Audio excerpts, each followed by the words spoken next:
You can't imagine what it's like to carry a secret for over 60 years. I look at my wrinkled hands today, at 83 years old, and still feel the weight of that night in 1962. These wrinkles tell stories that my voice sometimes hesitates to speak, but the time has come to share what I've learned about forgiveness and regret.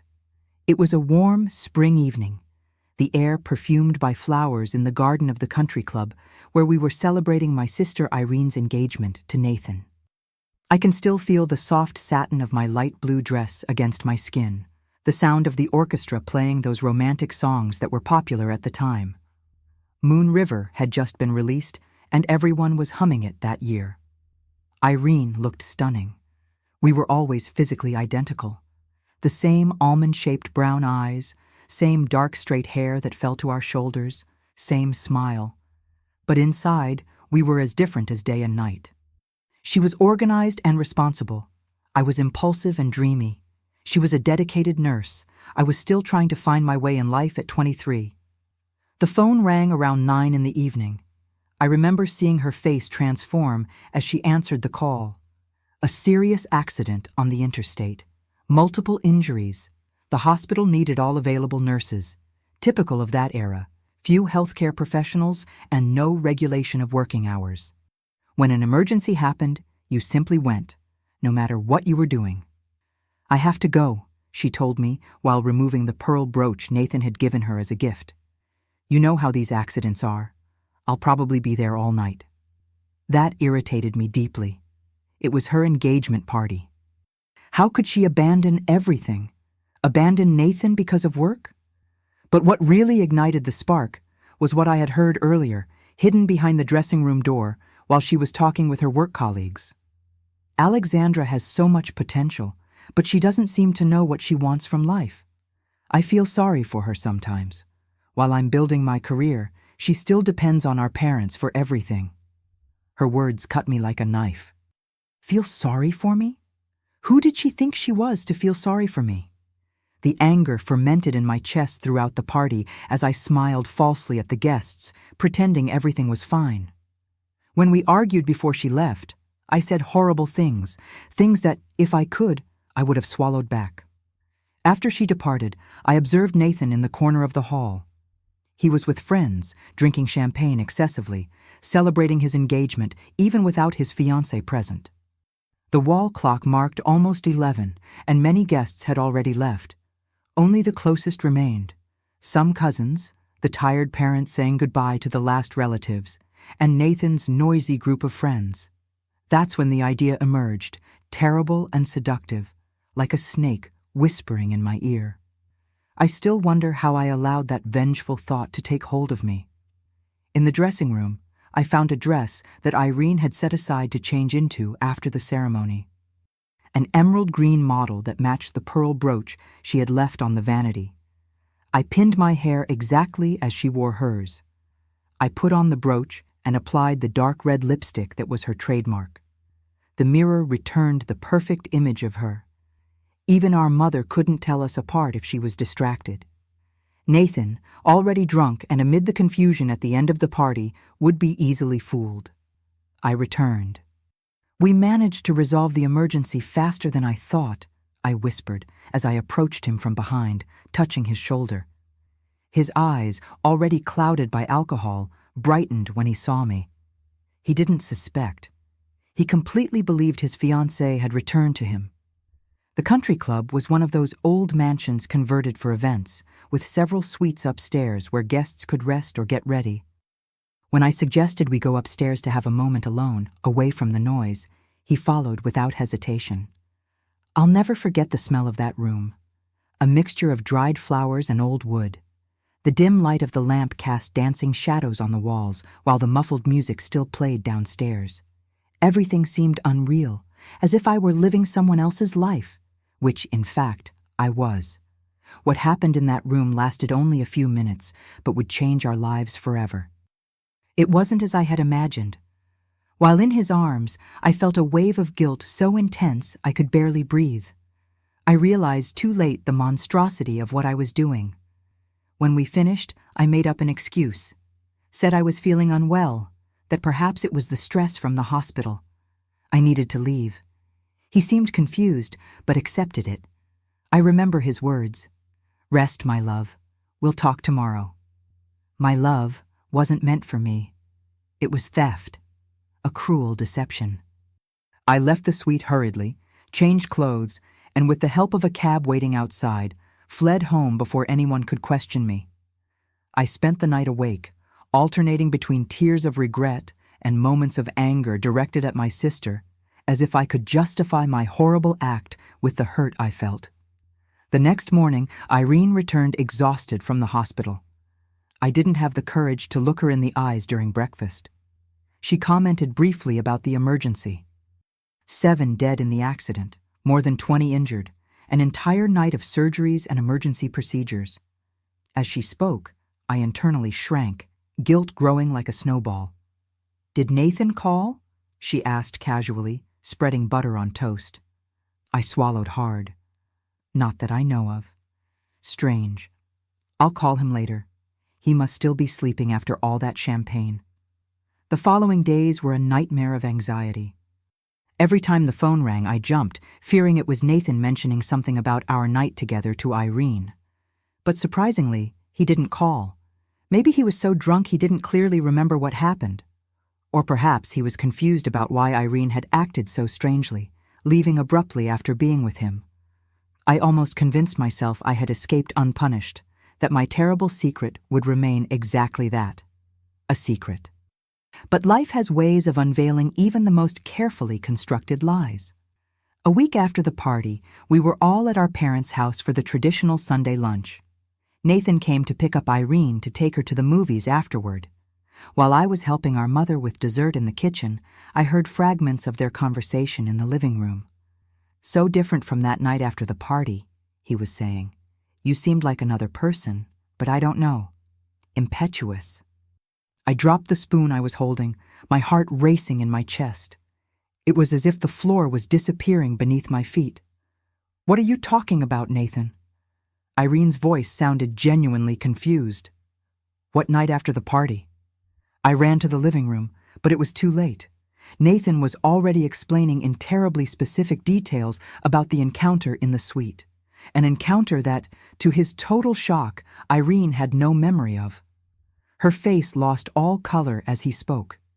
Her eyes, identical to mine, slowly turned in my direction, widening with devastating understanding. "It was you?" she whispered. Not as a question, but as a realization.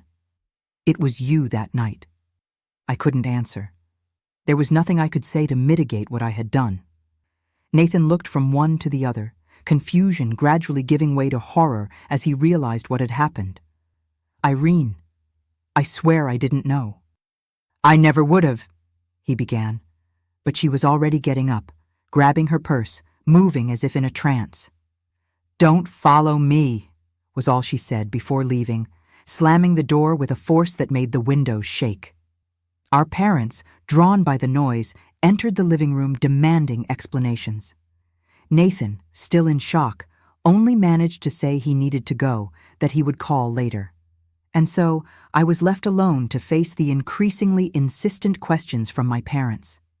I ended up telling everything: the anger, the impulse, the disguise, the deception. As I spoke, I saw the horror grow in their eyes, not just for the act itself, but for the fact that one of their daughters was capable of such betrayal against the other. "How could you?" my mother asked, tears streaming down her face. "Your own sister, Alexandra, your twin." My father, usually so talkative, remained silent. That silence was more devastating than any scream could have been.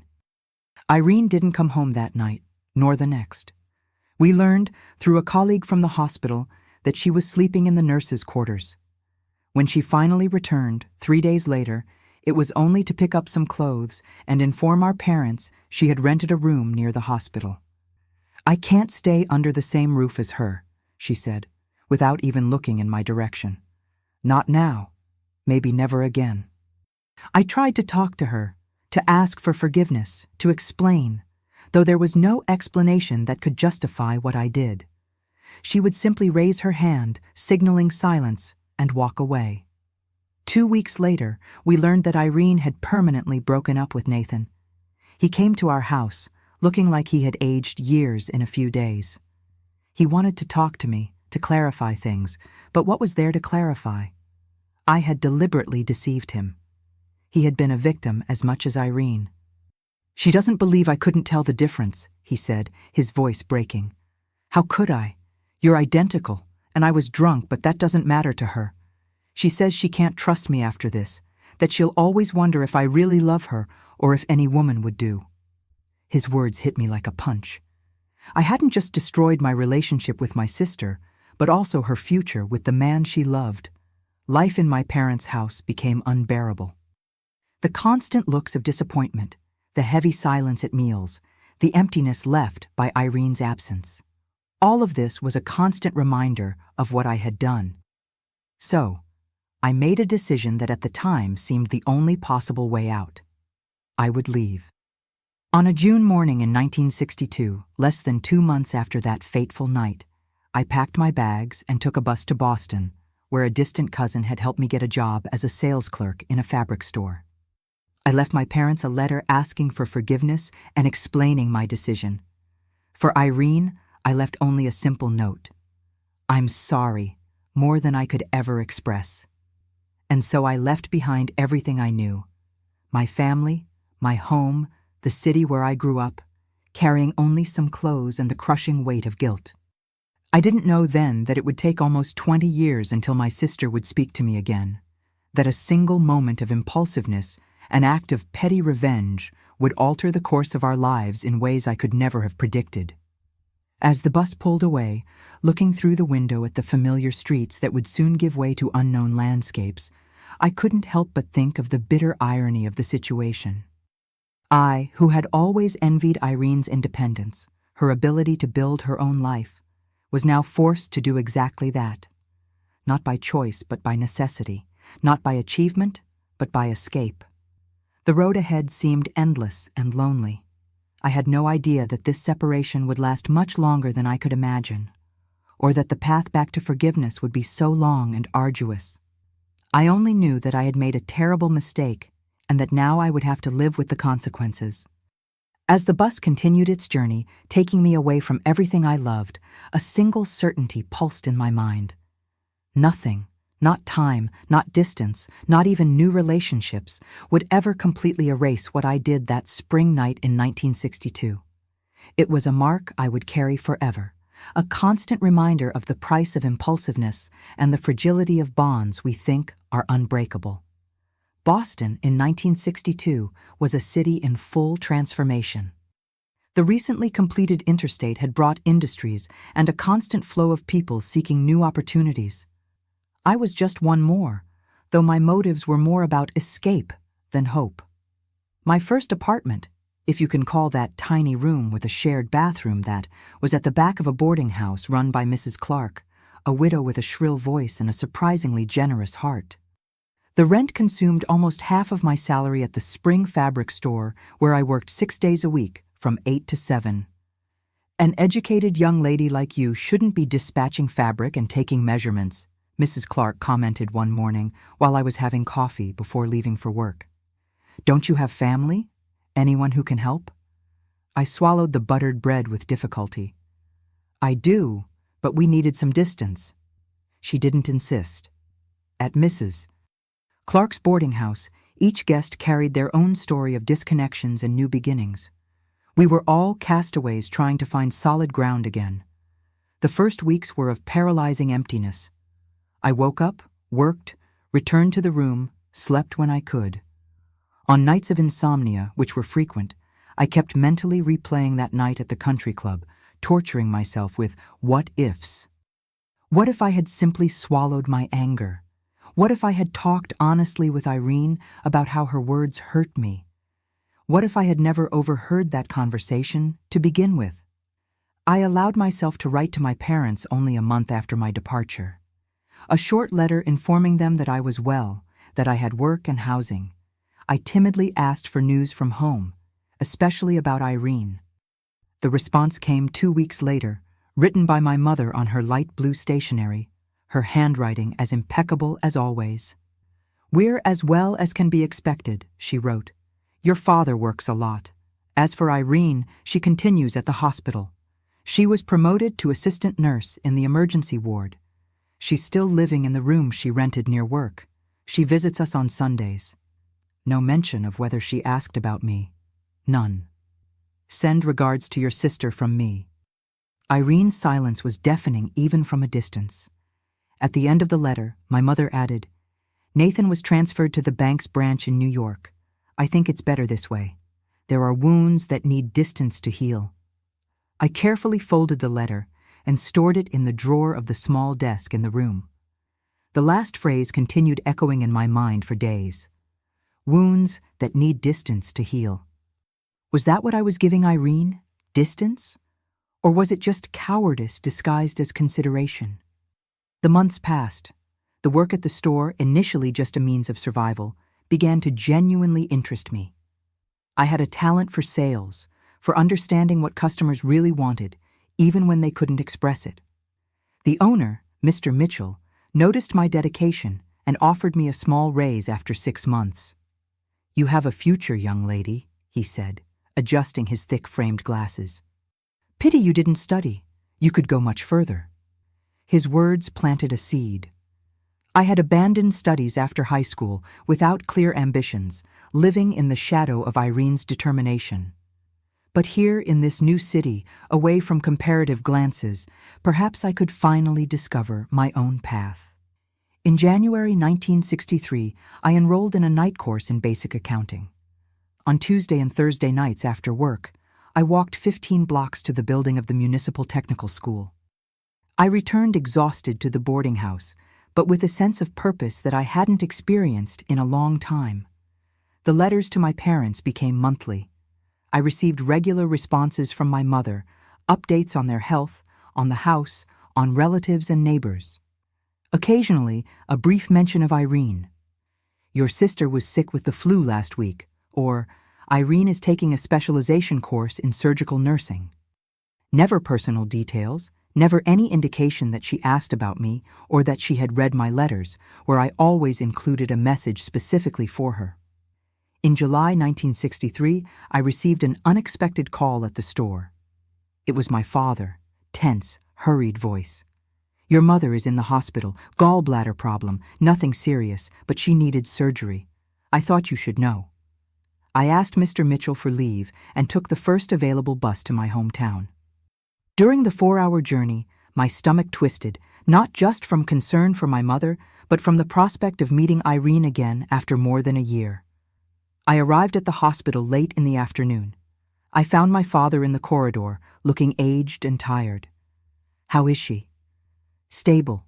The surgery went well. She's sleeping now." I held his hand, noticing how it seemed smaller and more fragile than I remembered. He briefly squeezed mine, the closest we would come to an explicit reconciliation. "Irene," I began, unable to formulate the complete question. "She's on duty, in the pediatric ward." I don't know if he left the sentence unfinished, but the meaning was clear. He didn't know if Irene would want to see me. I spent 2 hours sitting by my sleeping mother's bedside, observing her serene face, so similar to mine, to ours. When she finally woke up, her eyes widened in surprise and confusion. "Alexandra, you came?" Of course I came. Dad called and I took the first bus. We talked in low voices, avoiding difficult subjects, focusing on her recovery, on my work, on the small, safe details that make up the surface of our lives. When visiting hours ended, I promised to return the next day. I was in the parking lot looking for a taxi when I saw her. Irene in her white nurse's uniform, hair identical to mine secured in a tight bun, standing a few meters away, observing me as if I were an apparition. "Irene?" I called, my voice almost failing. She didn't respond, remained motionless, her face, my exact reflection, completely devoid of expression. Then, slowly, deliberately, she turned her back and walked back to the hospital. That image, Irene turning her back on me, literally turning her back, was etched in my mind like a painful photograph. It was rejection in its purest and most direct form.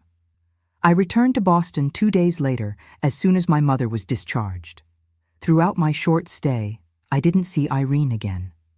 She had adjusted her shifts at the hospital to ensure our paths wouldn't cross.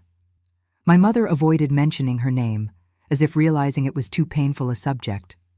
On the eve of my departure, I left a note under the windshield wiper of her car, which I recognized in the hospital employee's parking lot. Irene, I know I don't deserve your forgiveness. Perhaps I never will. But I want you to know that I'm deeply sorry. Not a day goes by that I don't regret what I did. If you ever want to talk to me, I'll be waiting. With love, always, Alexandra. I never knew if she read the note. I never received a response. Life continued its course. I completed the accounting course in 1964 and got a better job at an office in the city center. I rented a small apartment of my own, leaving Mrs. Clark's boarding house with promises of frequent visits that, like so many promises in life, gradually diluted with time and distance. In 1965, I met Edward, an engineer recently hired by the aerospace industry that had established itself in the city. He was a gentle man with an easy smile and interesting conversations. We began meeting regularly, movies on Saturdays, lunches on Sundays, walks in the park on days off. You never talk about your family, he observed once, as we walked hand in hand through the Central Park. It's complicated, I replied, the standard response I had developed to avoid painful explanations. But Edward was persistent in his gentleness. Complicated how? Did you fight? Are you distant? Something in his genuinely interested tone, without judgment, broke my defenses. We sat on a park bench, and I told him everything. The night of the party, the disguise, the betrayal, the discovery, the self-imposed exile. I expected to see horror in his eyes, perhaps even repulsion. Instead, I found only understanding. We all make mistakes, Alexandra. Some bigger than others. It's true. But what defines who we are is not the mistake itself, but what we do afterward. And what have I been doing? Running away, hiding? He took my hand between his.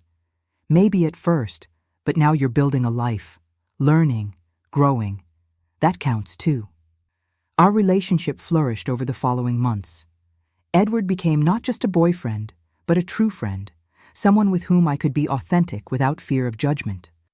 In December of that year, he proposed to me, not with a grand gesture, but during a simple dinner at his apartment. The question asked with the same direct sincerity that characterized everything he did. My immediate response was yes. How could it not be?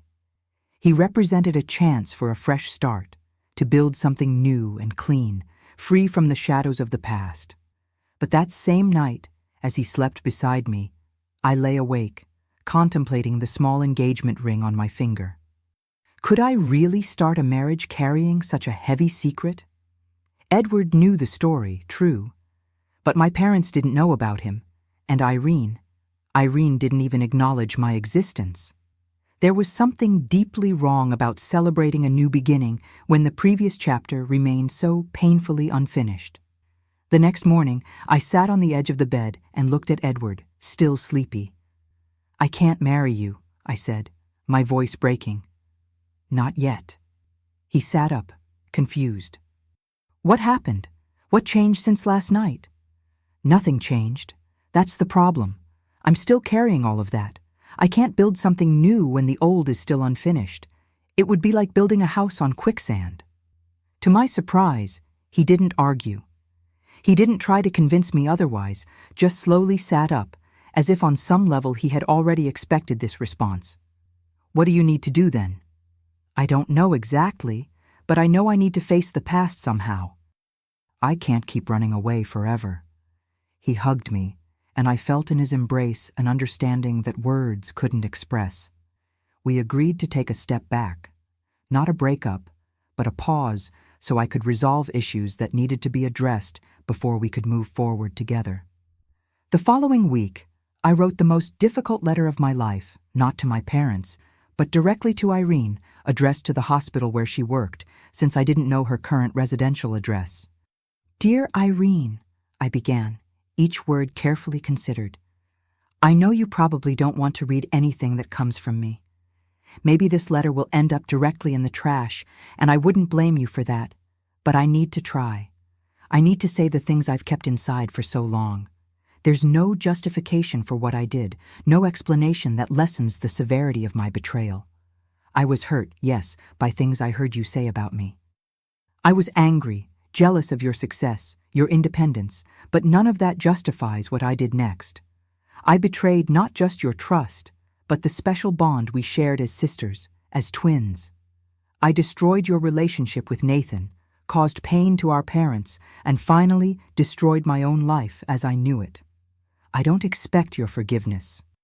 Maybe that's asking too much after everything, but I wanted you to know that not a day goes by that I don't think of you, that I don't feel your absence as a part of me that was torn away. We're two halves of a whole, Irene.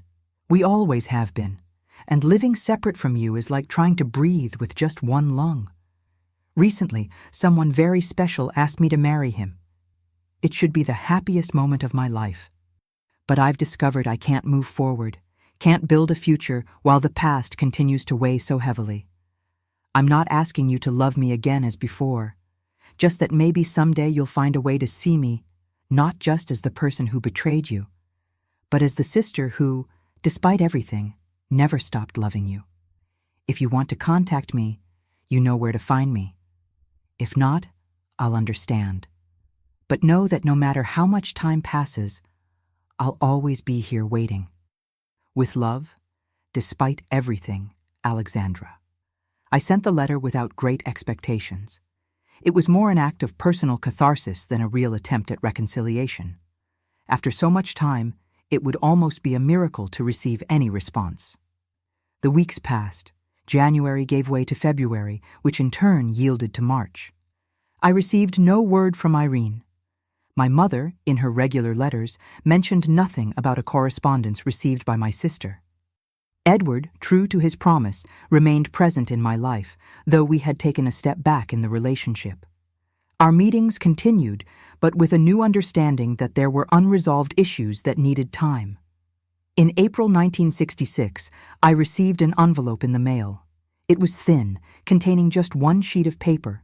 It had no return address, but I immediately recognized the handwriting on the address, identical to my own. With trembling hands, I opened the envelope. Inside, a single piece of paper with just one sentence written in the center. "Some wounds are too deep to heal. Please don't write again." 9 words. After almost 4 years, just 9 words, but they were the first she had addressed directly to me since that fateful night. Even though they were words of rejection, they were an acknowledgement of my existence, an acknowledgement that she had read my letter, that she knew I was still here, still waiting. I cried for hours that night, clutching the small piece of paper. They weren't tears of joy, certainly, but they weren't purely of sadness either.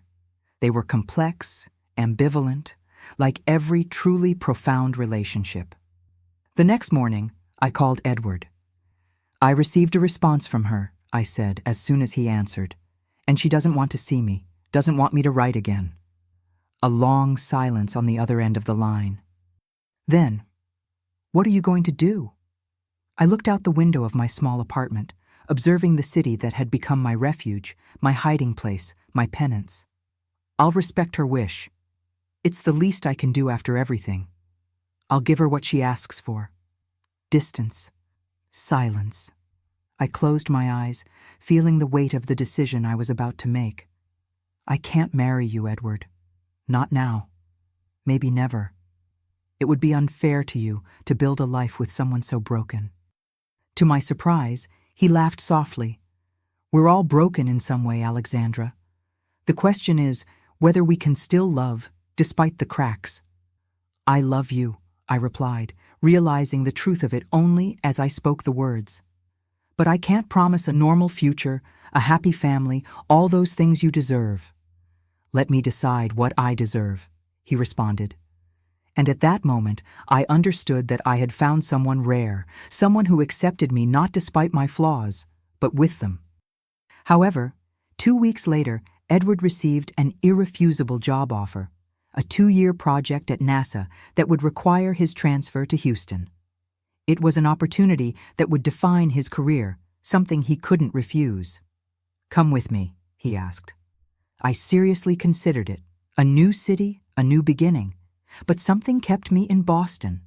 It wasn't just cowardice or habit. It was the proximity, even if relative, to my hometown, to my family, to Irene.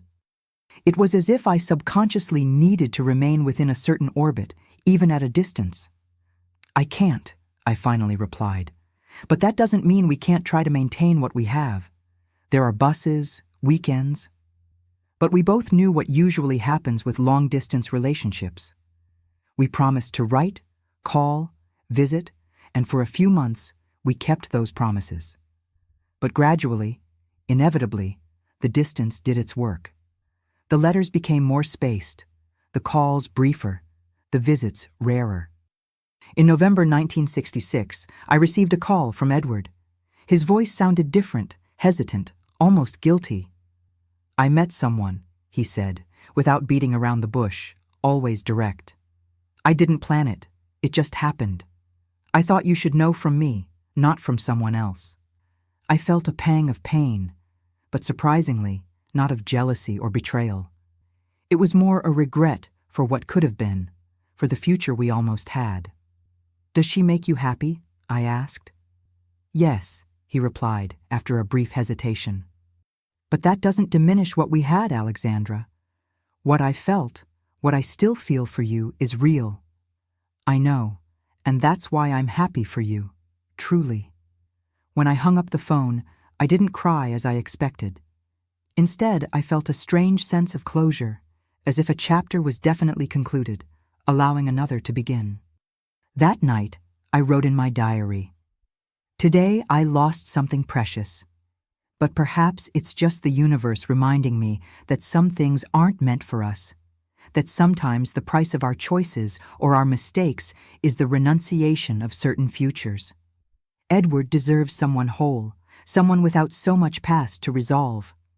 And I need to accept that, for now, my path is a solitary one, not by divine punishment or cruel fate, but simply as a natural consequence of the choices I made."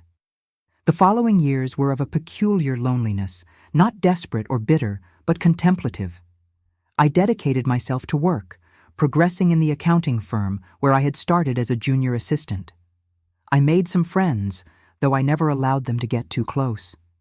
I maintained regular contact with my parents through letters and occasional visits, always timed to avoid encounters with Irene. And so, almost without realizing it, 10 years passed since that fateful night. 10 years of self-imposed exile, of silent penance, of persistent but increasingly tenuous hope that someday, somehow, my sister would find in her heart space to, if not forgive, at least acknowledge my existence again. Time has a curious quality of accelerating as we age. The days of youth drag like thick honey, while the decades of maturity seem to slip through the fingers like water. The years between 1966 and 1972 passed like that for me. A blur of routines, small achievements, and a loneliness that became so familiar I almost stopped noticing it. In 1967, I was promoted to assistant manager at the accounting office where I worked. The better salary allowed me to move to a more spacious apartment, with a small balcony where I grew geraniums and basil. On summer nights, I would sit there with a book and a glass of wine, observing the lights of the city that had become my involuntary refuge, my chosen exile. My mother's letters continued to arrive regularly, updates on their health, on relatives, on changes in the neighborhood. My father occasionally added a few lines at the end, usually about politics or the performance of the baseball team he had followed since youth. The most notable absence in those correspondences was always the same: Irene. Not that my mother never mentioned her. There were occasional references, always brief and factual. Irene was promoted to head nurse of the emergency department. Your sister is taking a specialization course in Chicago. Irene moved to a new apartment, closer to the hospital. Never personal details, never any indication that she asked about me or even allowed my name to be mentioned in her presence. I kept my promise not to write to her again. It was the least I could do, respect her explicit wish for distance. But in every letter to my parents, I invariably included a message for her. If you see Irene, send my love. Tell Irene I think of her always. Small bottles launched into the sea with no real expectation of response. In mid-1970, when I was already 31 years old, I met Richard, a senior accountant transferred from Chicago to our office. He was a quiet man, recently divorced, with a young daughter he visited on weekends. We started as colleagues, evolved to friends, and gradually to something more. Our relationship was different from anything I had experienced before. There wasn't the youthful intensity I had with Edward, nor the urgency to build something. There was a mature calmness, a tacit understanding that we both carried scars. We both had complicated pasts that had shaped who we were. You never talk about your family, he observed one night as we dined in my apartment. It was a distant echo of the same observation Edward had made years before. This time, I told the story with more emotional detachment, as if talking about something that had happened to someone else. The night of the party, the disguise, the discovery, the self-imposed exile. I reported everything with an objectivity that surprised me. Richard listened in silence, occasionally nodding, his face revealing more curiosity than judgment. "How many years has it been now?" he asked when I finished. "Almost 10. He let out a long sigh. "And you think she'll never forgive you?" I looked out the window at the city lights twinkling in the clear night. "I don't know. Maybe it's asking too much. Or maybe you're punishing yourself more than she would ever ask for." His words stayed with me for days, reverberating in my mind at the most unexpected moments. Could it be that my self-exile had transformed from penance to habit, that the time for reconciliation had already arrived? But I was too stuck in my role of penitent to realize it. In October 1972, the phone rang in my apartment shortly after 11 at night. It was my father, his voice strangely contained. "Your mother is in the hospital. She had a stroke. The doctors aren't optimistic." I felt the floor disappear beneath my feet. "I'm coming. First bus in the morning. Alexandra." He hesitated, as if carefully weighing the next words. "Irene is here at the hospital. She's the one coordinating the medical care." My heart raced. After almost 11 years, I would finally be face to face with my sister again. Not in a casual and avoidable encounter like that time in the hospital parking lot, but in circumstances that would require interaction, communication. "I understand," I replied, trying to keep my voice firm. "It doesn't matter. I need to be there." The bus journey the next morning seemed endless. Each mile brought me closer not only to my hospitalized mother, but to a confrontation I had both feared and longed for. What would Irene say after all these years? How would she look at me? Would there be any chance, however small, of reconnection? I arrived at the hospital shortly after noon. My father was in the waiting room, looking as if he had aged decades since the last time I saw him. Beside me, Richard, who had insisted on accompanying me, gently squeezed my hand in silent support. "How is she?" I asked, briefly hugging my father. "Stable, but unconscious. The doctors say the next 48 hours will be critical." I introduced Richard, whom my father greeted with a distracted handshake, his thoughts clearly elsewhere. "Irene?" I asked, almost in a whisper. "She's in the room with her now. She's been alternating observation shifts with the other nurses, even though it's not her department." At that moment, as if invoked by our conversation, Irene appeared in the corridor. She was wearing her white nurse's uniform. Her hair, still so identical to mine, now cut in a shorter, more practical style. Our gazes met for the first time in more than a decade. It was like looking into a strange mirror, a reflection that shows not only who you are, but who you could have been in other circumstances. She seemed thinner than I remembered, with lines of expression around the eyes that I didn't have.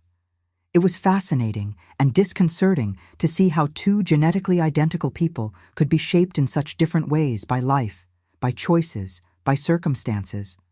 I waited for some reaction, anger, contempt, anything. Instead, her face remained perfectly composed, professional.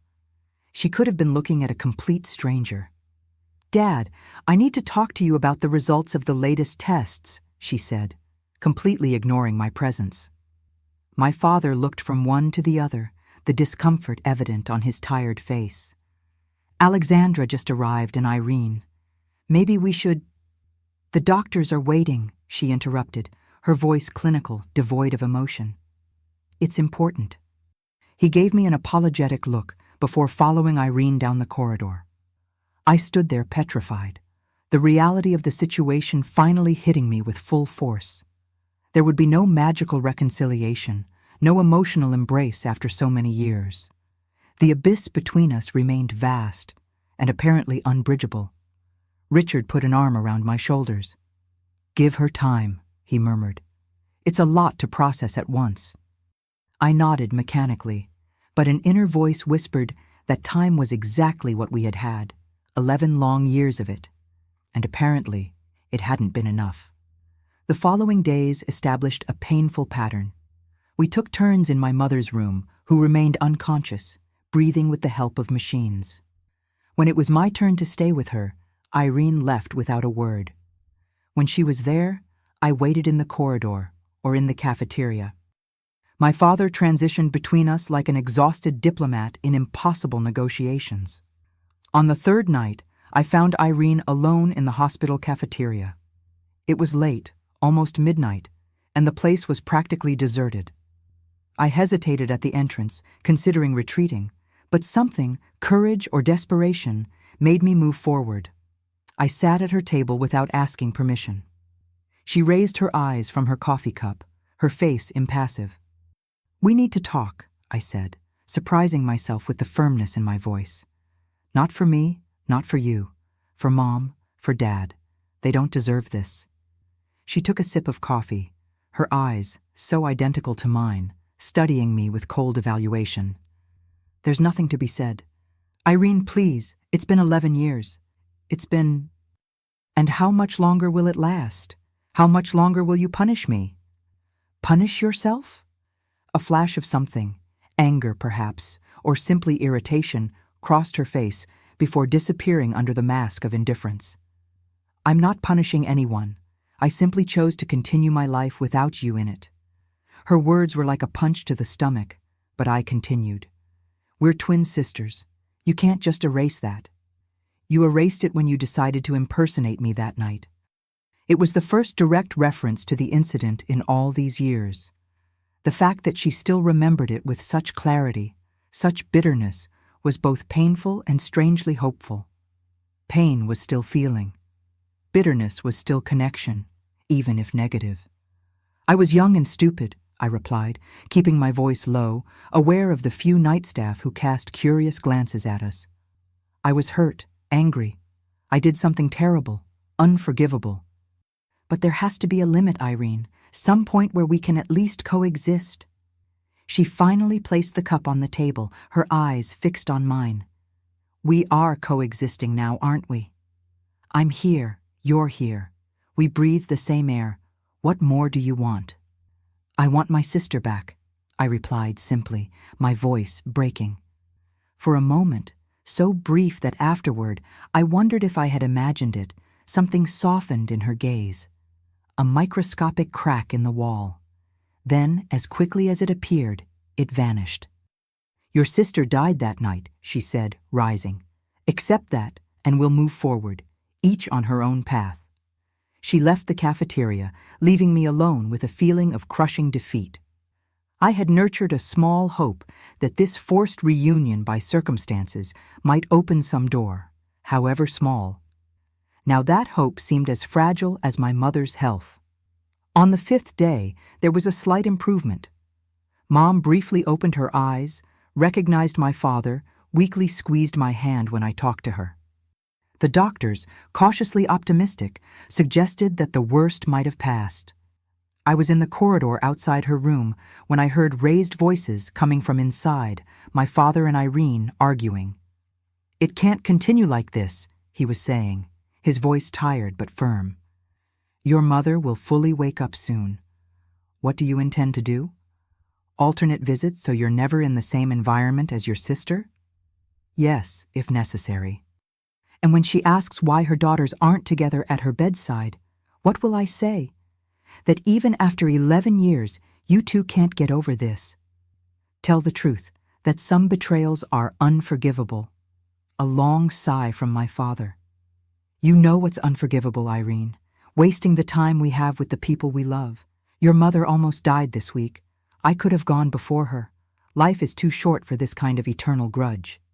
"It's not a grudge." Her voice sounded defensive. "Now it's self-preservation." "Nonsense," retorted my father, with a rare vehemence in his usually mild temperament. "It's wounded pride and fear. Fear of getting close and being hurt again. You don't understand." "I understand perfectly well, more than you imagine. We all make mistakes, Irene, some worse than others. Your sister made a terrible one, true, but she's been paying for it for more than a decade. How long is enough? When does the sentence end?" I moved away from the room, not wanting to be discovered eavesdropping. My father's words echoed in my mind, especially the final question. When does the sentence end? It was something I had asked myself countless times over the years. My mother continued to gradually improve in the following weeks. After 15 days of hospitalization, she was transferred to a regular room. A week later, she was discharged to recover at home, though with significant sequelae: difficulty speaking, weakness on the right side of the body, need for intensive physiotherapy. Throughout this period, Irene and I maintained our careful dance of avoidance. When it was inevitable to be in the same space, we limited our interaction to the minimum necessary, conversing only through third parties. Ask Irene if the medications have already been organized, or tell Alexandra that the physiotherapist will come at 2. Richard, who had returned to Boston after the first critical days, came back on weekends to support me. It was during one of these visits, about a month after my mother's stroke, that he made a suggestion that would change the course of events. "Why don't you move back?" he asked as we walked through the park near my parents' house. "Not permanently, if you don't want to, but for a few months to help with your mother." I stopped, surprised. "Move back? After so long?" "Your mother needs constant care. Your father can't do everything alone, and Irene has her job at the hospital." Irene would never accept it. Seeing me occasionally is already difficult for her. Imagine daily in the same house. He shrugged. "Maybe that's exactly what you both need to force the situation. Either you kill each other once and for all, or you finally begin to heal." I laughed without humor. "I'm betting on the first option." But the idea planted itself in my mind and refused to leave. It was true that my parents needed help. My mother required assistance for the most basic tasks, and my father, already in his 70s, didn't have the energy to care for her alone for prolonged periods. Irene did what she could, but her work at the hospital was demanding and with irregular hours. I consulted my boss at the accounting office, who surprisingly showed understanding. "Family is family," he said, adjusting his glasses. "We can arrange something temporary, maybe remote work, you coming here once a week for essential meetings." So, on a December morning in 1972, I found myself unpacking a small suitcase in the room that had been mine throughout childhood and adolescence. The walls still displayed the same floral wallpaper, though faded by time. The bookshelf still contained some of the books I had left behind in my hasty departure more than a decade before. I sat on the edge of the bed, absorbing the strangeness of being back. It was like entering a museum dedicated to a version of myself that no longer existed. The Alexandra from before that night, the inseparable twin, the daughter who never caused distress to her parents. The bedroom door opened without warning. It was Irene carrying a set of clean towels. She stopped abruptly upon seeing me, as if she had momentarily forgotten I would be there. "Your father asked me to bring this," she said after a moment of hesitation, placing the towels on the dresser. "He said you would arrive today." "Thank you," I replied, trying to keep my voice neutral. "How is Mom today?" "The same. Had a good physiotherapy session in the morning. She's resting now." She turned to leave, but I stopped her with a question. "How are we going to do this, Irene? Living in the same house again?" She remained with her back to me, her hand on the doorknob. "The same way we've been doing at the hospital, keeping distance. That's not living, it's just coexisting in the same space." Finally, she turned. Her face was serious, but not hostile. "It's the best I can offer right now." "Right now?" I repeated, clinging to that word. "Does that mean maybe someday?" "Don't push, Alexandra," she interrupted, but her voice sounded more tired than irritated. "It's difficult enough as it is." With that, she left, gently closing the door behind her. It wasn't forgiveness, not even acceptance, but it was direct communication. The first real conversation we had in more than a decade, without intermediaries or emotional outbursts. It was a microscopic beginning, a tiny seed planted in still hostile soil, but soil nonetheless, not concrete. In the following weeks, we established an uncomfortable but functional routine. We took turns caring for our mother. Me in the morning, Irene in the afternoon after her shift at the hospital, both assisted by our father in the heavier tasks. We had meals at different times. When we inevitably met, we maintained brief conversations strictly related to our mother's care. It was during this period that I began to notice small changes in Irene. Nothing dramatic. A slightly lesser tension in the shoulders when I entered the room. Occasionally, a thank you after I handed her something. Once, surprisingly, a question about my work in Boston. Our parents observed this careful dance with barely disguised hope. One night, I heard my mother, whose speech was gradually improving with therapy, say to Irene, "It's good to have you both at home again, like old times." "It's not like old times, Mom," Irene responded softly. "It never will be."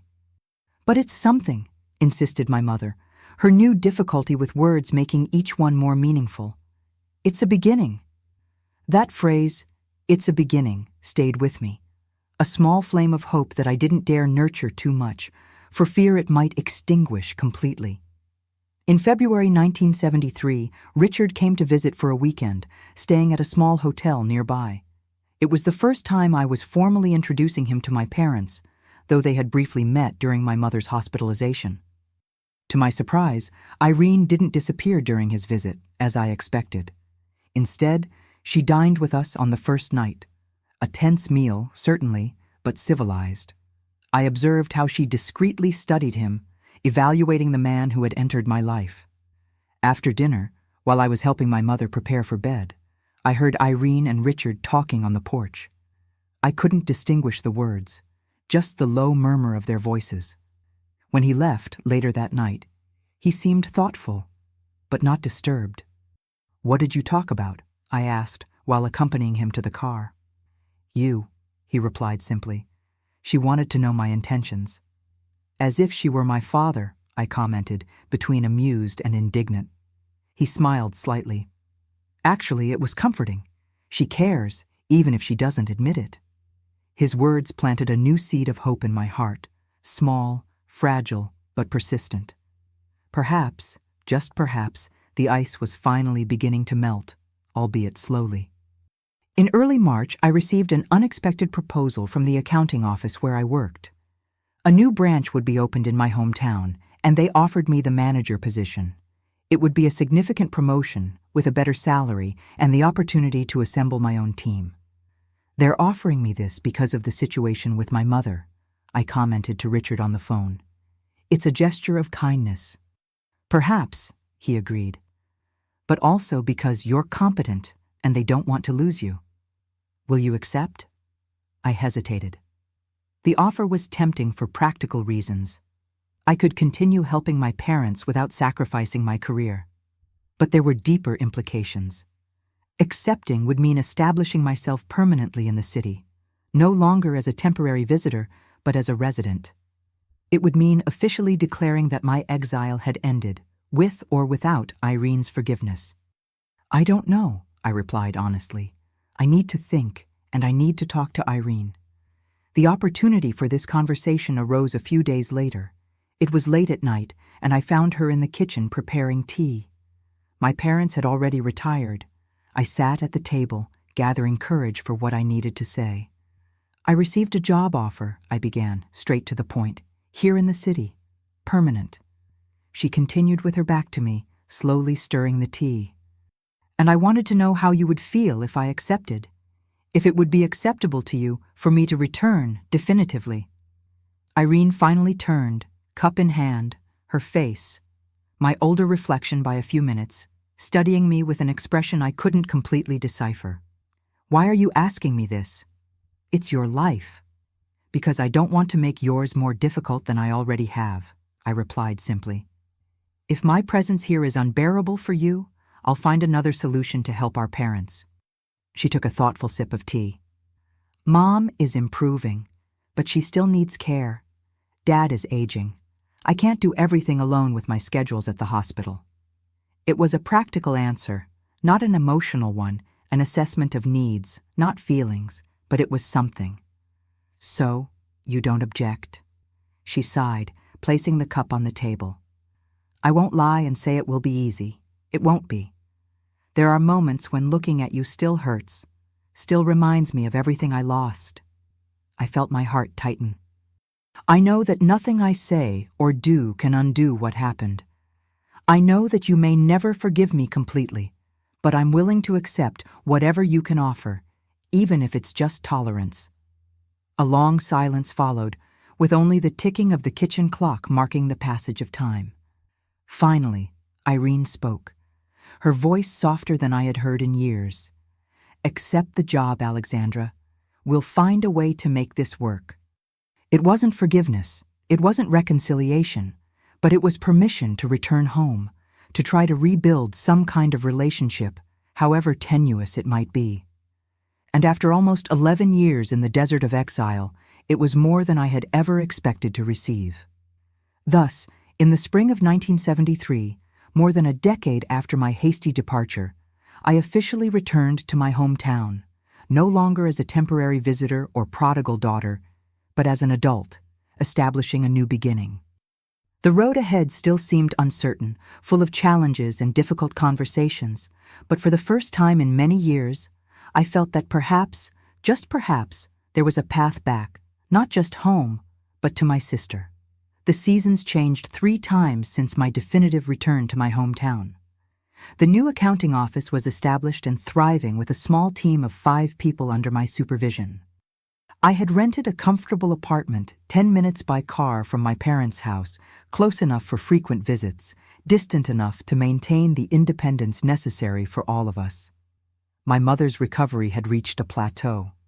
Physiotherapy had brought significant progress in the first months, but now the improvements were almost imperceptible. She walked with the help of a cane. Speech remained hesitant, with long pauses between words, and the right arm maintained a stiffness that limited her movements. Still, considering the initial severity of the stroke, the doctors considered her recovery a relative success. My relationship with Irene remained on uncertain ground. We met regularly at our parents' house, where both of us went on alternate days to help with care. We talked briefly about practical matters, without ever touching on the past or anything remotely personal. It was a fragile truce. Not a true peace, civilized coexistence, not reconciliation. Richard came to visit me almost every weekend, staying at my apartment. Gradually, he was accepted into the family routine. Occasional dinners at my parents' house, small walks with my mother through the garden, conversations about politics with my father. Even Irene gradually relaxed in his presence, perhaps because he represented a welcome neutrality, someone without connection to our shared past. It was on a Sunday afternoon in November 1973 that something changed. We were all on the porch of my parents' house, Richard and my father playing chess, my mother napping in her favorite rocking chair, Irene and I sitting in silence, each with her book, maintaining the usual distance. Suddenly, my mother emitted a strange sound. Her body stiffened, eyes rolled back, and she began to have violent convulsions. "Mom!" I shouted, running to her. But Irene was already there, her medical training taking control instantly. "Turn her on her side," she ordered, her voice calm but firm. "Richard, mark the time. Dad, call an ambulance. Alexandra, hold her legs. Don't let her hurt herself." We worked together as if we had never been apart, our movements synchronized by something deeper than training or instruction.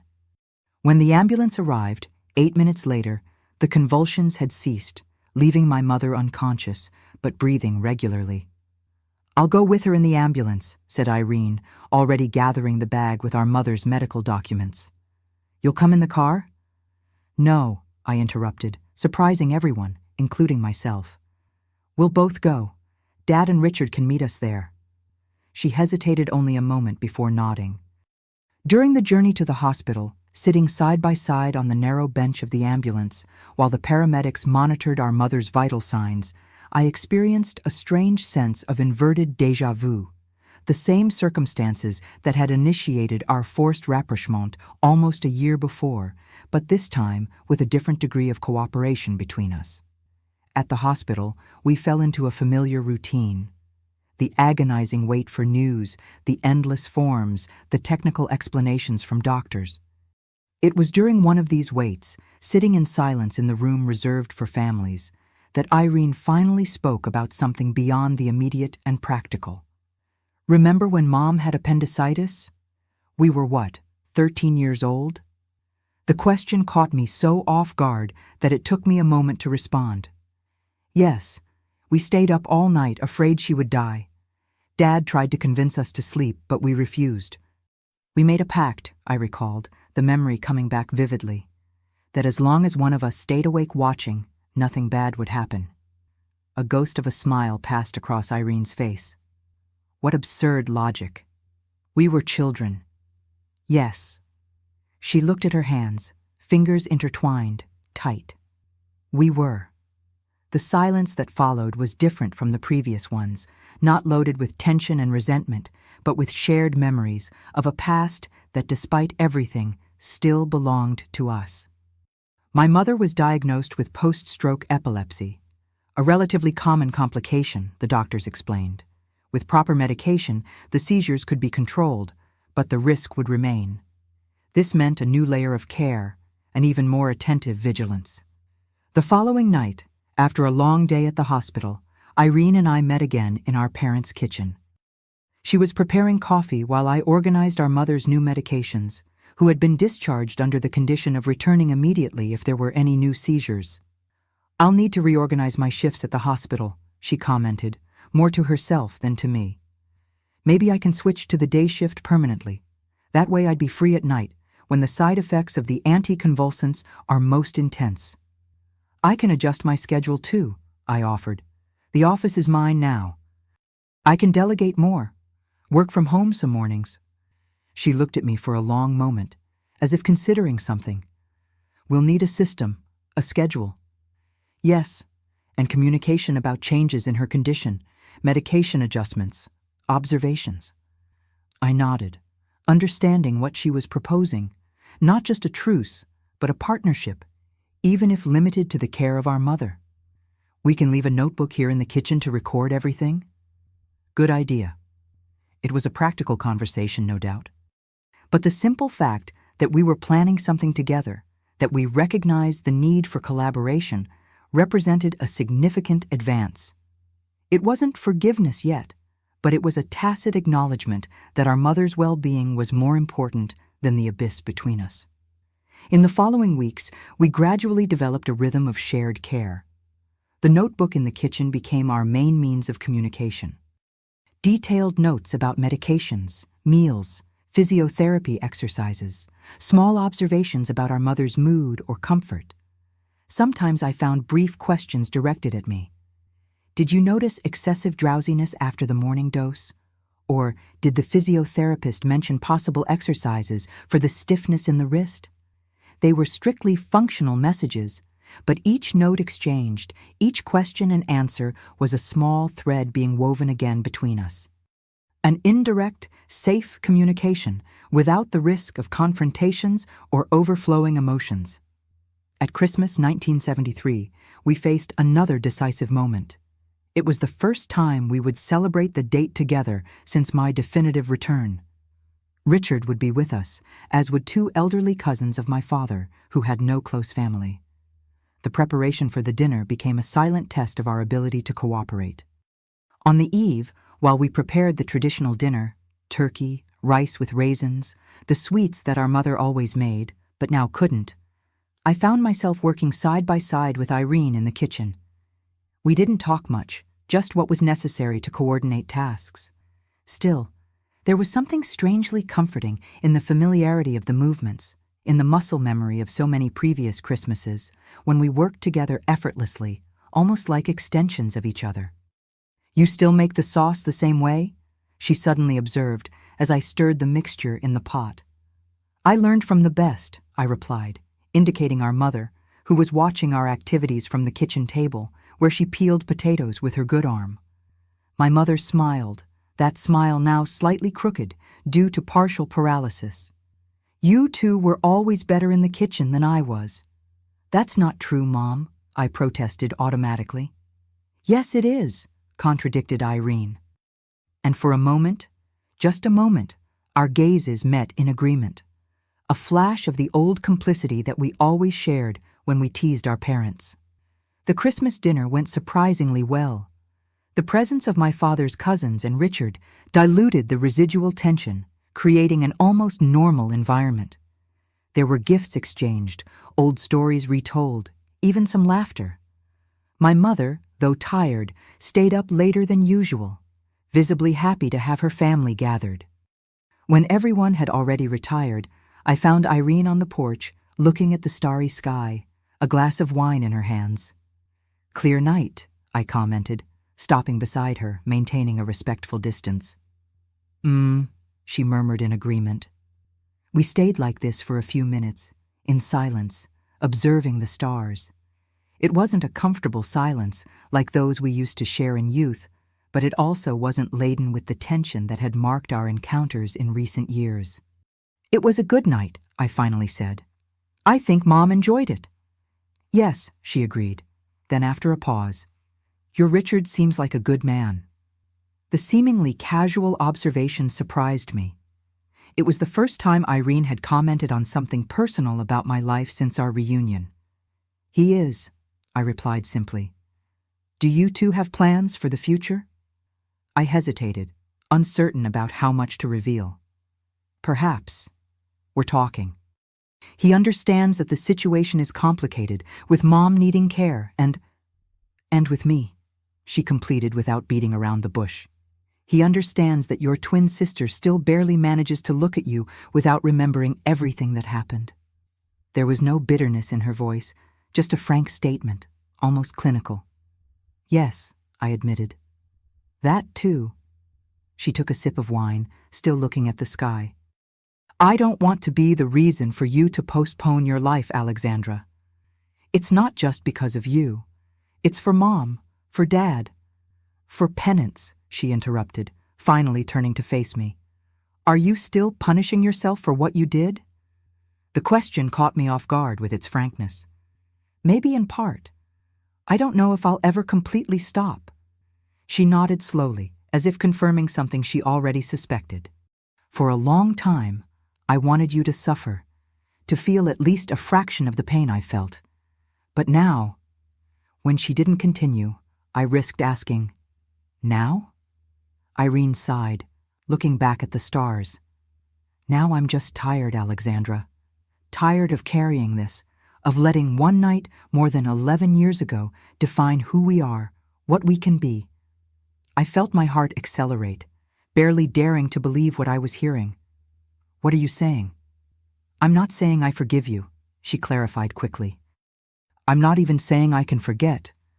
I'm just saying that maybe it's time to try to move forward, somehow." They were simple words, almost banal in another context, but coming from Irene after so long, They carried the weight of a monumental concession. "I would like that," I replied, keeping my voice controlled, fearing that any excessive demonstration of emotion could break this fragile moment. "Very much." She just nodded, finishing her wine in a single gulp. "Good night, Alexandra." "Good night, Irene." When she retired, I remained on the porch for a long time, trying to process what had just happened. It hadn't been a dramatic reconciliation. There had been no emotional embraces or tears of forgiveness. Just a small acknowledgement that perhaps, just perhaps, there was a path forward for us. The beginning of 1974 brought significant changes. In February, Richard accepted an offer to transfer permanently to our city, taking over the financial directorship of a local industry. In March, after a careful conversation with my parents and an even more delicate one with Irene, I accepted his marriage proposal. "It will be something small," I explained to Irene during one of our shift changes in caring for our mother. "Just close family, a few friends in the garden of the new house we're buying." She listened without visible expression, methodically arranging our mother's medications in the organizer box. "When?" "June, probably, after the basic renovation of the house is completed." I hesitated before asking the question I had mentally rehearsed for weeks. "Would you like to come, if you feel you can?" "No," she replied immediately, continuing her task with the same concentration as always. When she finally spoke, her voice was controlled, but not cold. "I'll think about it." I didn't press. Even that response, not an immediate refusal, represented immense progress compared to where we were a year before. April brought another crisis. My father, who had been complaining of chest pains for a few weeks, suffered a heart attack while working in the garden. It was Irene who found him, who performed the first aid, who accompanied him in the ambulance while I stayed behind with our mother, waiting for Richard to arrive to take us to the hospital. This time, there was no hesitation or discomfort in our cooperation. We worked like a well-synchronized team, I taking care of the practical arrangements, forms, contacts with relatives, while Irene used her medical knowledge and her connections at the hospital to ensure our father received the best possible care. During the long hours of waiting, after the emergency surgery, we sat side by side in the waiting room, fatigue temporarily bringing down the remaining barriers between us. "He'll be fine," said Irene, more to herself than to me. "He's strong for his age, always has been." "How will Mom handle this?" I worried. "She depends so much on him." "We'll have to reorganize everything. Maybe hire professional help now." Or, I began hesitantly, "I could move back temporarily until both are more stable." She looked at me in surprise. "And the wedding?" "The new house." "It can wait. Family comes first." Something softened in her gaze then, not exactly forgiveness, but a recognition, perhaps, that the Alexandra sitting beside her was no longer the impulsive and selfish young woman from 11 years ago. "It won't be necessary," she said after a moment. "We can take turns as we've been doing, and now there's Richard, too. With a good system, we'll manage." It was more than a refusal of my offer. It was an affirmation of confidence in our ability to work together, to solve problems like adults without the need for dramatic sacrifices. My father survived, though the recovery was slow and difficult. His convalescence, superimposed on my mother's chronic condition, created a new reality for all of us. The house that had for so long been a symbol of safety and stability transformed into a small, improvised medical center. Boxes of medications, monitoring equipment, detailed calendars of treatments and consultations. In the midst of this new intensified routine, something unexpected occurred. Small conversations began to emerge between Irene and me, not just about the care of our parents, but about other things, comments about the weather, about recent news, even brief discussions about movies or books. Nothing deep or personal, but normal, everyday interactions that slowly filled the abyss that had for so long existed between us. On a particularly challenging afternoon in May, when my father had a relapse that thankfully didn't prove serious, I found Irene in the backyard, sitting alone on the old swing that our father had built for us as children. I approached cautiously, uncertain if my presence would be welcome. "May I sit?" She indicated the space beside her. The swing had been built for 2 small children, but it still accommodated, though tightly, 2 adult women. We sat in silence for a few minutes, the light creaking of the chains, the only soundtrack.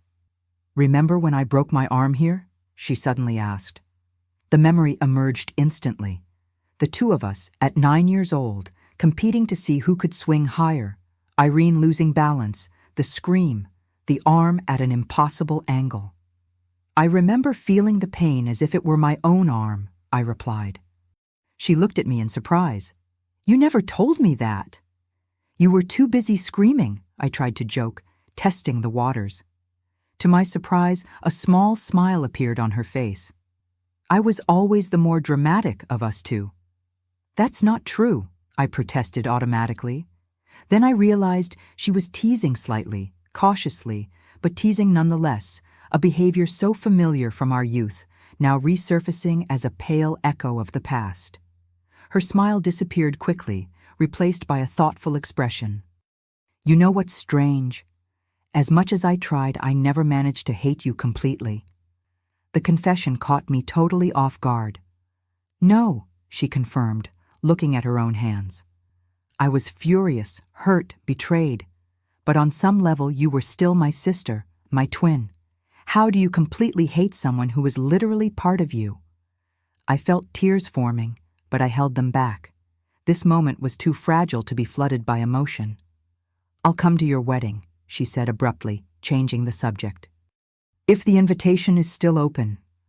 "It is," I replied, barely managing to hide my surprise and joy. "It always was." She nodded, getting up from the swing. "Well, I need to go back. I promised Dad I'd play cards with him before dinner." As I watched her walk back to the house, I felt something I hadn't experienced in a very, very long time. Genuine hope. Not the fragile and desperate hope I had nurtured in the first years after our separation, nor the cautious hope of recent months, but something more solid, more real. The road ahead would still be long and complex, no doubt. There were difficult conversations we would need to have eventually, old wounds that would still need to be carefully examined and treated. But for the first time in more than a decade, I glimpsed the possibility of a future where Irene and I could be not just civilized with each other, not just partners in the care of our parents, but truly sisters again. And that, after everything that had happened, seemed nothing less than a miracle. My wedding to Richard in June 1974 was exactly as we had planned. An intimate ceremony in the garden of our new house, just close family and a few dear friends. My father, still recovering from his heart attack, walked me slowly to the small improvised altar under the oak tree, moving carefully but with a visible pride that lit up his tired face. My mother, in her wheelchair decorated with white flowers for the occasion, smiled that slightly crooked smile that we had learned to love even more after almost losing her. And Irene. Irene was there, not as a bridesmaid. That would have been asking too much, too soon. But sitting in the front row, wearing a light blue dress that matched her eyes, my eyes, her hair pulled back in an elegant bun. During the ceremony, our gazes crossed several times, and although her smile was restrained, it was genuine. At the small reception that followed, she approached me while I was alone for a moment, adjusting the arrangements on the dessert table. "It was a beautiful ceremony," she commented, her voice soft. "Thank you for coming," I replied, my heart racing with the simple fact that we were having this normal conversation like ordinary sisters at an ordinary wedding. "It meant a lot to all of us." She nodded, looking around at the guests chatting in small groups throughout the garden. "Richard seems happy." "We both are." A brief silence, not completely uncomfortable, but not yet completely natural. Then, to my surprise, she extended her hand, briefly holding mine. "I wish you both much happiness, Alexandra. Truly." The gesture, the first voluntary physical contact between us in more than a decade, lasted only a few seconds, but its significance was immense. It wasn't complete forgiveness. It wasn't a dramatic reconciliation, but it was a small, everyday miracle, a brick in the reconstruction of a bridge that I had destroyed so many years before. "Thank you," I whispered, struggling against the tears that threatened to ruin the carefully applied makeup for the day. "That means everything to me." The following years brought a new routine.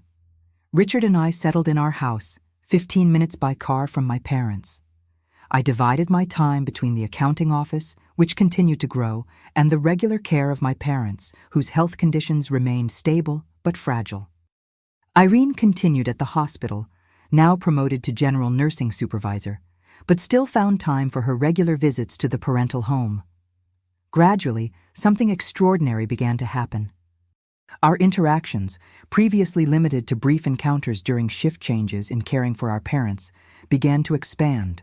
An occasional coffee after a joint medical consultation, an unexpectedly long conversation about a book we had both read, a Sunday lunch where, for the first time, Irene accepted the invitation to come to my house. It wasn't the same relationship as in our youth. It never would be. There was a persistent caution, a constant awareness of the past that hovered between us. Certain topics remained untouched, certain memories carefully avoided, but it was a relationship, not just a civilized coexistence. In 1977, my father's health deteriorated rapidly. A seemingly simple pneumonia became complicated due to his already weakened heart. In March of that year, he left us. He passed during his sleep, peacefully, after a surprisingly good day when he had even managed to walk through the garden he loved so much. The funeral was small, as he would have wished. I stood beside Irene throughout the ceremony, our hands occasionally touching in moments of more intense grief. I observed how she maintained an admirable composure in public, offering support to our mother and receiving condolences with the serene dignity that always characterized her. It was only later, when everyone had left and there were just the three of us, Irene, me, and our mother, in the too-quiet house, that I saw my sister truly cry. Not the dramatic sobs I would expect from someone losing their father, but silent tears that ran down her face while she methodically organized the medications he would no longer need. Without thinking, I approached and placed my hand on her shoulder. She tensed for a moment, then relaxed, allowing the contact. "He was so proud of you," I said softly. "Always was." She nodded, wiping the tears with the back of her hand. "Of both of us," she replied quietly. "Even in the worst moments." "Especially in the worst moments." I agreed.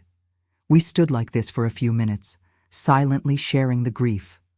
Our mother, watching from the armchair where she had sat, exhausted after the funeral, smiled through her own tears. "He wanted so much to see you two like this," she said, the words still interspersed with the speech difficulty that the stroke had left. "Together, again." Irene and I exchanged a look, not completely comfortable, still laden with complicated history, but also with shared understanding. We were the only ones in the world who understood exactly what it was like to lose this specific father, this gentle man who had loved us unconditionally through everything. In the following weeks, the question of our mother's care became even more pressing. She could no longer be left alone, not even for short periods. After many careful discussions, Irene and I reached a solution that 5 years earlier would have seemed unthinkable. She would move into the guest room of my house, bringing our mother to live with us. "Are you sure Richard doesn't mind?" she asked, while we packed our mother's personal belongings. "It's a lot for a newlywed to take on." "Richard adores Mom," I replied, carefully folding the colorful shawls our mother so appreciated. "And he understands how important this is for all of us." She nodded thoughtfully. "And the two of us, do you think we can live together like this?" The question hovered between us, laden with implications. It wasn't just about sharing a physical space, but about constantly navigating the complexity of our relationship, still under repair. "I think so," I replied after a moment of reflection. "It won't be perfect. There will be difficult moments, but we're adults now, and we have a common goal: taking care of Mom. Yes. And maybe taking care of each other too, in our own way. She didn't respond immediately, continuing to methodically organize our mother's medications in the travel box. Finally, without raising her eyes, she said, "It would be good to try that." So, in the summer of 1977, our small family reconfigured itself again. The house that Richard and I had bought to start our life together transformed into a multi-generational home. My mother in the adapted room on the ground floor, Irene in the guest room on the second floor, Richard and I in the master bedroom. The first months were challenging, as expected. Different habits, conflicting routines, needs for privacy. All this created small daily frictions that required constant adjustments. Richard, with his seemingly infinite patience, often served as mediator in moments of greater tension. "You two are scarily alike, you know," he commented one night after Irene and I had a particularly heated discussion about the correct method of administering our mother's nighttime medications. "We are not," we responded in unison, to then exchange a surprised look followed by a reluctant laugh. That's how healing happened, not in big dramatic moments of forgiveness, but in small moments of mutual recognition, of shared humanity, in the gradual discovery that, despite everything that had occurred, we were still, in many fundamental aspects, reflections of each other. On a particularly significant afternoon in December of that year, I found Irene sitting alone on the back porch, observing the soft rain that fell on the garden.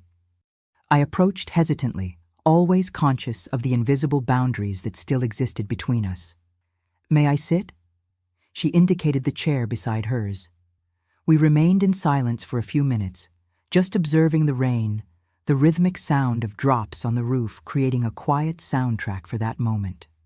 "It's his birthday today," she finally said. "Nathan's." The rarely mentioned name between us hovered in the air like a materialized ghost. I felt my body automatically tense, preparing for the pain that always accompanied any mention of the past. "How do you know?" I asked, surprised, not just by the comment, but by her having voluntarily initiated this delicate topic. "I always knew," she replied simply. "Some dates remain engraved, no matter how much time passes." I felt insecure about how to respond, fearing saying something that might close this unexpectedly open door. "Do you know what happened to him?" she continued, still looking at the rain. "After he left?" "No," I admitted. "I never sought to know. It seemed inappropriate." She took a sip of the tea she held between her hands. "He married an elementary school teacher, from what I heard. Has 2 children now. Lives in Chicago." "How did you find out?" "A former colleague from the hospital saw him a few years ago. He asked about me." "And you never thought about looking for him?" She slowly shook her head. "No. That door closed a long time ago for both of us." We remained in silence again, but it was a different silence now, not loaded with things unsaid, but with a shared acceptance of the past that couldn't be changed. "You know what's funny?" she finally said, turning to look at me directly. "For years, I blamed you exclusively for what happened. But over time, I began to see my part in it all." "Your part?" I asked, confused. "You didn't do anything wrong, Irene." "Not on that specific night, no, but before. The things I said about you to my colleagues, the way I often made you feel inferior, less capable. It wasn't fair." Her words caught me completely off guard. In all the scenarios I had imagined for our eventual reconciliation, I had never considered that Irene would assume any part of responsibility. "That doesn't justify what I did," I replied firmly. "Nothing would justify it." "No, it doesn't," she agreed. "It doesn't justify, but it helps explain. We were young, Alexandra, immature. Me with my arrogance and sense of superiority. You with your impulsiveness and insecurity. A dangerous combination." I couldn't contain the tears that began to run. "I thought we would never talk about this. Not really." "I thought so too," she admitted. "Living in the same house, seeing you day after day, caring for Mom with such dedication, made me realize we needed to eventually face this to truly move forward." "Do you forgive me then?" I asked, barely daring to breathe. She considered the question for a long moment. I'm working on it, she finally responded, with honesty and characteristic directness. It's not a yes or no process, you know? It's gradual. There are days when I look at you and still see that night, still feel that betrayal. And there are days when I look at you and see just my sister, my twin. I nodded, understanding perfectly. That's fair. What I know for sure, she continued, is that I don't want to spend the rest of my life carrying this hurt. It's exhausting for us both. I agree, I said softly. She extended her hand then, not to hold mine, but offering it in the space between us. After a moment of hesitation, I placed my hand on hers. We remained like this for some time, this simple contact saying more than words could express. The following years brought a continuous and gradual evolution in our relationship. There were occasional setbacks, discussions that resurrected old hurts, moments when the past seemed suddenly too present, but there were also constant advances, deeper conversations, shared laughter, even some inside jokes that only we understood, like in the old days. In 1980, I received a surprising invitation from Irene. She had been invited to give a lecture on professional ethics to nursing students and wanted me to participate, sharing my perspective on impulsive decisions and their long-term consequences. Are you sure? I asked, genuinely shocked. This would mean talking about everything. Not in specific details, she clarified. We don't need to expose our personal lives, but the essence. How seemingly momentary choices can alter entire trajectories. How remorse and forgiveness work in practice, not just in theory. I think it would be valuable for these young people. I accepted, nervous, but also strangely honored by her trust. The lecture was a transformative experience, not just for the students who listened attentively to our carefully constructed presentation, but for us too. There was something deeply healing in transforming our personal pain into a potentially useful lesson for others. Are you identical twins? A young student asked after the lecture, looking from one to the other with curiosity. We are, replied Irene with a small smile. That must be amazing, commented the girl. Having someone who is exactly like you.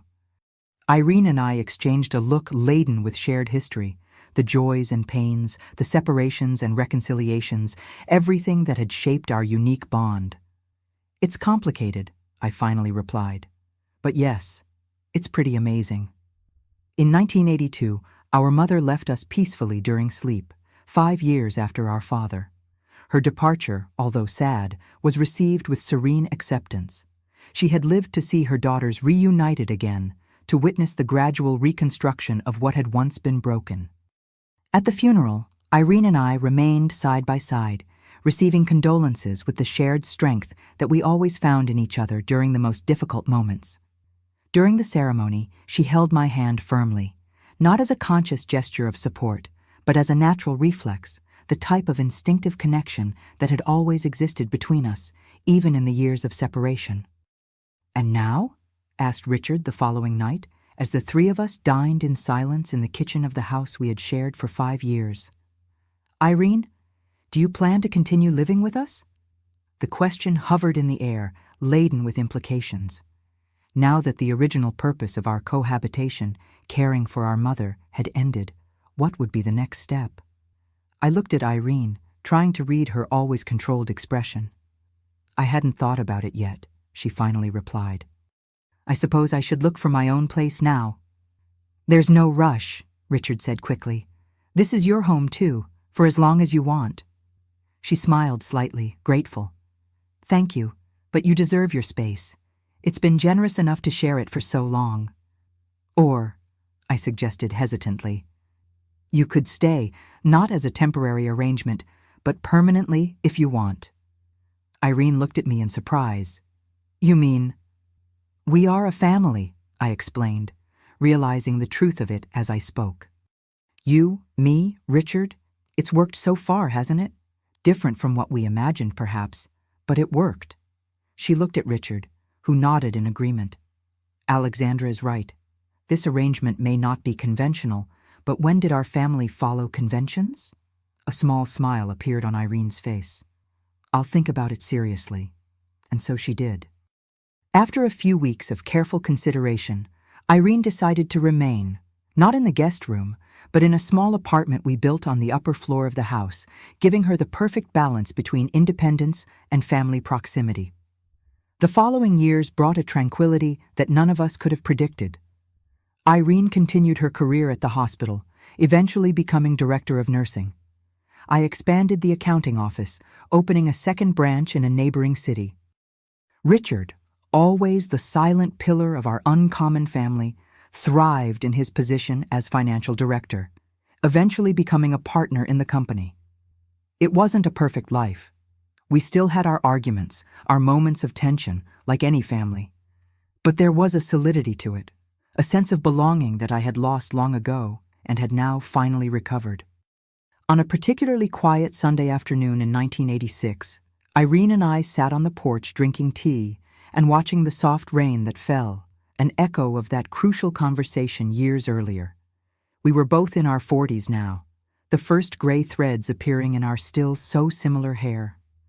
"Do you think we'll ever completely forget?" I asked, without needing to specify what I was referring to. She considered the question with the careful reflection that always characterized her thought process. "No," she finally replied, "not completely. But I think we've reached a place where the memory doesn't hurt anymore like before, where we can see it as part of our history, not as something that defines it." "I never imagined we would get this far," I confessed. "In the first years after I left, I convinced myself you would never speak to me again." "There were moments when I thought the same," she admitted, "that the abyss between us was too great to be crossed." "What changed?" She reflected for a moment. "Time, in part. Age, our parents, seeing how life is fragile and brief. But mainly, I think it was realizing that losing you was losing a part of myself, and that, as painful as it was to face the past, living without my sister forever would be even more painful." Her words touched something deep in me, a truth that I had always known, but never articulated so clearly. We were parts of a whole, Irene and I, incomplete when separated, regardless of the reason. "Thank you," I said simply, "for giving me a second chance." She smiled, not the contained and cautious smile of the first years after our rapprochement, but something closer to that open and sincere smile of our shared youth. "We're sisters," she replied, as if that explained everything. And in a way, it did. Looking now through the lens of my 83 years, I see that afternoon as a milestone. Not the end of our reconciliation journey, but the moment when we finally accepted that the journey itself was our shared life. That forgiveness wasn't a destination to be reached, but a path to be walked daily. That being sisters, being twins, meant accepting both the similarities and the differences, both the joys and the pains that came with this unique bond. And if there's a lesson I would like to leave with you today, it's this. No matter how deep the wound, how terrible the mistake, there is always the possibility of healing. Not a perfect healing, without scars, but one that allows us to move forward, to build something new and valuable from the ruins of what was broken. Because in the end, it's not our mistakes that define who we are, but what we do after them. The courage to face them honestly, the humility to ask for forgiveness, the patience to rebuild, brick by brick, what we once destroyed, and the wisdom to value what we recovered even more deeply, precisely because we almost lost it forever.